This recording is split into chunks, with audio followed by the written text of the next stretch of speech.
Hai guys, welcome back to Oral Chess. Apa kabar sobat pecinta catur? Semoga kalian sehat dan sukses selalu pastinya. Saya selalu mendoakan. Amin amin ya robbal alamin. Video World Blitz Chess Championship tahun 2021 yang diadakan di kota Warsawa, Polandia sudah menyelesaikan hari pertamanya, dan dari 12 babak yang digelar muncul nama pemain teratas, yaitu Levon Aronian menjadi peringkat pertama sementara sampai selesainya 12 babak. Nah, di babak ke-12, di babak terakhir hari kemarin, Levon Aronian ditantang pecatur kuat dari Rusia, ya sering menyebutnya sebagai titisan Michael Tal, dan dia merupakan mentor dari juara dunia Magnus Carlsen. Siapa lagi kalau bukan Daniel Dubov. Nah, bagaimana partainya? Ya, di babak ke-12, Levon Aronian memegang buah putih, sementara Daniel Dubov memegang buah hitam. Memulai dengan E2-E4, kemudian C7-C5, dan kuda F3, D6. Kemudian C2 di C3 dipilih oleh Levon Aronian. Nah, ini pembukaan apa sih teman-teman? Ya, teman-teman pasti udah tahu kalau membuka dengan E4 dan dijawab C5 adalah Sisilia. Nah, tapi biasanya kita lihat variasi gajah B5 skak, yaitu Rossolimo. Nah, C2 C3 ini mungkin banyak yang belum familiar ya, atau banyak yang belum tahu tentang variasi apa ini. Nah, ini merupakan variasi Sicilian Alapin yang dimainkan oleh pemegang buah putih. Kemudian kuda F6, gajah E2. Nah, wow, pion E4-nya digratisin, tapi itu merupakan pion racun, teman-teman. Kenapa? Karena kalau kalian terpancing makan pion di E4, akan terjadi menteri A4 skak, dan kuda di E4 akan jatuh. Nah, teman-teman bisa gunain trik ini nih kalau berhadapan dengan pemain Sisilia. Kemudian kuda B D7 dan D2 D3. Kemudian G6 dimainkan dan rokade, kemudian gajah G7 dan gajah E3. Nah, kemudian Dubov rokade, kuda BD2 dan B6. Levon Aronian mendobrak dengan D4, gajah B7, ancam pion E4, kemudian D5 dimainkan. Ya. D5 ini langkah yang dimainkan oleh Levon Aronian merupakan langkah yang sangat taktis guna menutup kekuatan dari gajah Fianchetto di gajah B7 ini. Kemudian benteng E8 dimainkan, A2A4 dan A7A6. Kemudian benteng E1, menteri C7 dan gajah C4. Nah, kenapa Levon Aronian memplot gajahnya di petak C4? Guna pencegahan ya, merespon dari ide hitam apabila mendobrak dari pion E7 E6 atau E7 E5. Kemudian kuda G4, gajah F4 dan kuda G E5. Manuver kuda dilakukan oleh Daniel Dubov. Kemudian kuda makan kuda, dan gajah ke F1. Kenapa nggak memilih gajah ke petak A2 ya? Ya, apabila putih memilih gajah ke petak A2, menurut saya akan ada langkah kuda D3.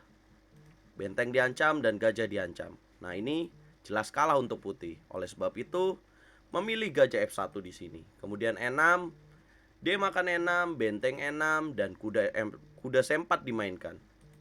Kemudian benteng AE8, kemudian F3.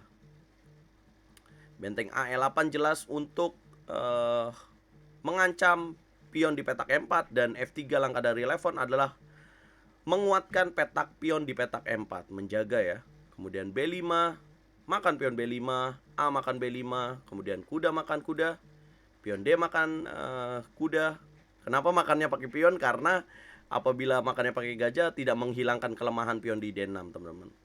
Ya, gajah E3, C4 menutup ancaman di petak B5. Kemudian B3 dan CB3, menteri B3, gajah C6.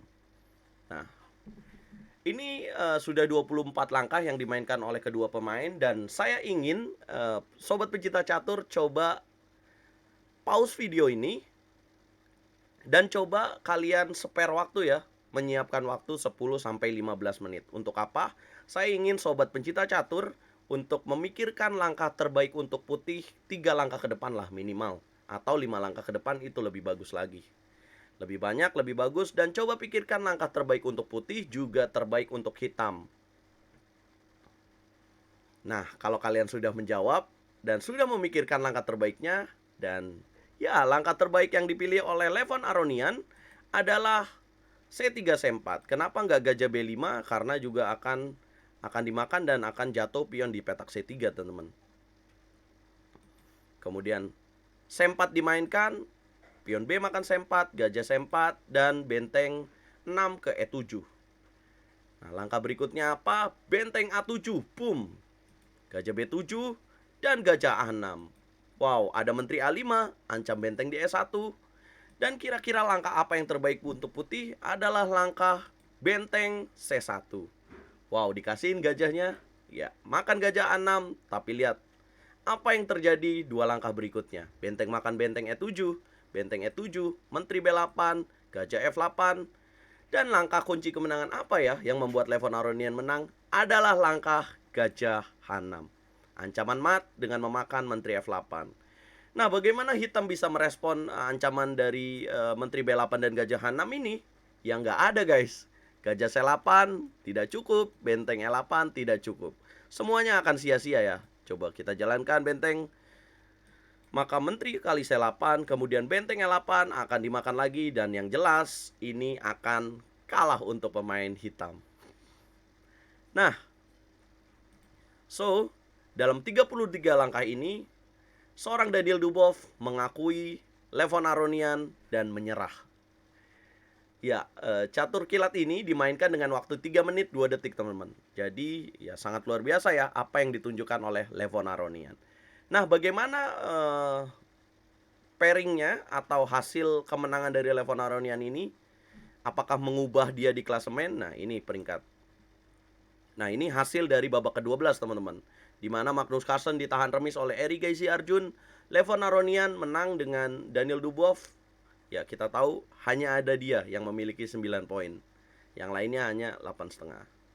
Nah, di peringkat di tempat ketiga ada Amin Basem, Grandmaster dari Mesir, yang memenangkan pertandingan dari Kratsiv Martin. Nah, ini peringkat setelah Levon memenangkan pertandingan melawan Daniel Dubov. Levon Aronian tempat pertama. Tempat kedua ada Grandmaster dari Mesir, Amin Basem. Tempat ketiga ada pecatur dari Iran, Maksotlo Parham. Nah, by the way, tempat kedua dan ketiga ini pecatur Asia ya teman-teman ya. Jadi mesti hati-hati nih pecatur Eropa. Dan tempat keempat ada Fedosev Adlimir. Dan tempat kelima ada Sindarov Jahongir, pecatur dari Uzbekistan, rekan senegara, kompatriot dari pecatur yang merebut gelar juara dunia catur cepat, Nodirbek Abdulsatorov. Jadi mesti hati-hati nih pecatur dari belahan dunia lainnya ya, karena pecatur Asia mulai menunjukkan kemampuannya pada FIDE World Rapid and Blitz ini.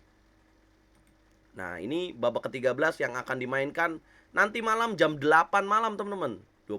Jam 20.00 waktu Indonesia Barat. Kalian harus ikutin babak ke-13 di YouTube-nya Eral Chess. Mudah-mudahan koneksinya aman dan sejahtera ya teman-teman ya. Nah, di babak ke-13 nanti akan ada Magnus Carlsen berhadapan dengan Maksotlo Parham yang memiliki 9 poin. Kemudian Amin Basem 9,5 poin akan berhadapan pimpinan klasemen Levon Aronian yang memiliki 10 poin. Nah, Hikaru Nakamura akan berhadapan dengan Daniel Dubov di meja ketiga. Gila, seru banget sih ini. Nah teman-teman, buat yang belum tahu, direncanakan kejuaraan dunia catur kilat ini akan dimainkan dengan 21 babak. Nah nanti malam kita akan lihat siapa yang akan jadi juara dunianya. Sudah setengah lap ya, dan Levon Aronian jadi pimpinan klasemen. Apakah dia akan istiqomah memimpin klasemen ini dan akan jadi juara dunia? Patut dinantikan, karena Magnus juga menunggu ya ini, menunggu salipan nih, menunggu di tikungan untuk menyalip Levon Aronian. Nah ini teman-teman, kalau kalian suka sama video ini, jangan lupa dukung Eral Chess untuk terus berkembang dan menyajikan konten-konten terbaru menarik dari dunia percaturan hanya di YouTube Eral Chess. Jangan lupa klik tombol like, subscribe, komen, dan nyalakan loncengnya supaya nggak ketinggalan konten-konten terupdate dari Eral Chess. Saya pamit, Catur Yes, Indonesia Jaya.